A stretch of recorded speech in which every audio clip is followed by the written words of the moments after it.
There's been quite a lot of work done on gears by people like Athletic Motion Golf and others to look at the differences between pros and amateurs.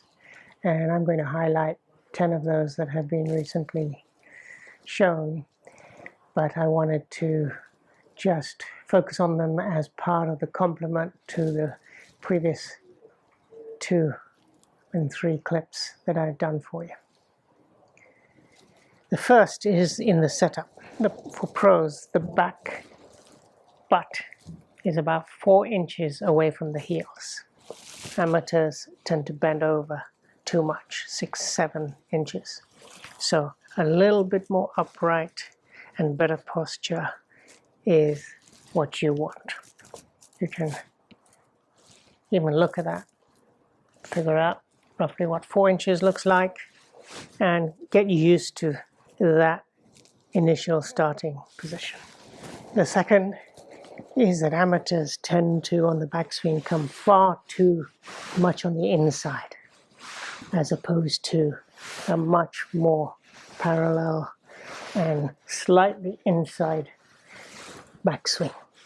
So that move like this is a killer for getting your speed, for getting your proper rotation. Backswing, don't pull your club back in the backswing, but much more along the line, and you're shallow as you come down. On your backswing, at the top, amateurs tend to have a much wider depth than pros. Pros tend to be about 10 degrees angle, amateurs about 28 degrees, so a big difference, almost 3 times as much as pros on that full backswing. So try to, it's part of the result of that initial takeaway. Keep that around 10 degrees as opposed to around 28, 30 degrees. So you're not turning like this, you are rotating like that. And that also allows you to slot in very nicely as you come down. At the top, amateurs tend to have a much narrower angle here than pros. Pros get the depth, so they bend in the back arm is much less than amateurs that tend to do this. Indeed, pros bend is about 65 degrees, it seems, to amateurs that have 113 degrees of bend here. So you're not getting the width. You want to work on width. So both on your way back, at the top, you want to work on that width, not depth. So pros tend to have a much greater hip tilt, much greater hip tilt, even though their depth is less, their width is greater, but their hip tilt is almost 3 times as much as amateurs, who tend to, even if they get that right move, they're not tilting the hips enough, so they're not getting that speed on for the rotation. Another key issue is that amateurs tend to move back onto the back foot quite nicely. They wait, but then they stay there as they come through. So they are still moving away on transition. They're still moving away on transition, whereas pros have already begun to move forward, and they wait until the front foot just before they begin the transition. So both with the hip turn, that width, and that weight forward, they're getting the ability to really come through and strike the ball well. Pros, although they move their weight onto their front foot as they transition, as they come through, their hips move back a couple of degrees. So they come through and their hips move back. They come through and their hips move back. Amateurs tend to then, even though they start the transition late in terms of the weight movement or no weight movement, they then move the hips forward.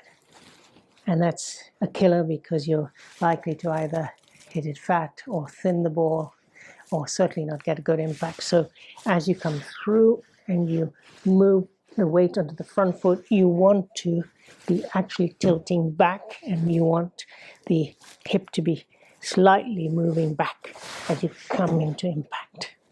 The lag for amateurs is about 91 degree.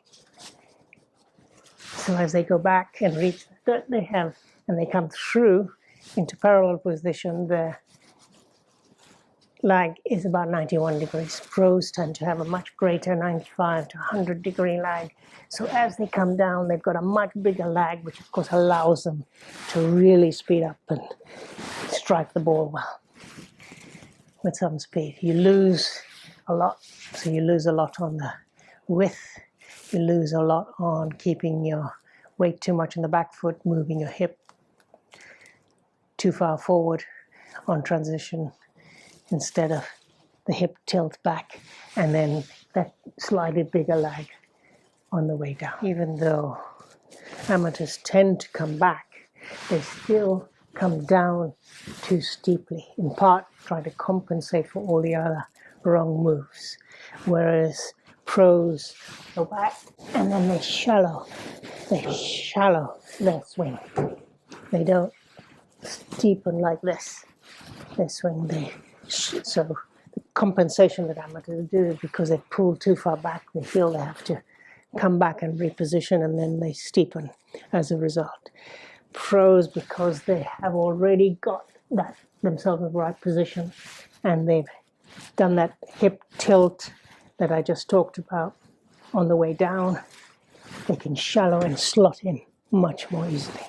I will put up the few diagrams that came from Athletic Motion Golf just to quickly show you some of these elements. Not so much focusing on the diagrams themselves, but just to give you for illustration.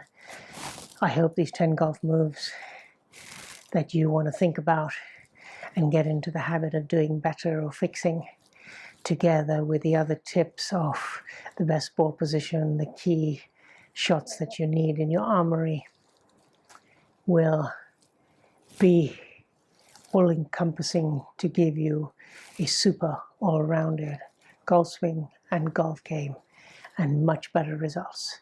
Get all of those elements into your muscle memory, track your shots where you're finding certain clusters of bad shots, work on those areas, check the basic fundamentals, grips, posture, rhythm, ball position, absolutely key, your aim. It'll significantly help your golf game. Let me know which ones of these apply to you, which ones works, which ones don't. Enjoy the process, but particularly enjoy the outcome. Happy golfing, my friends. See you on the flip side.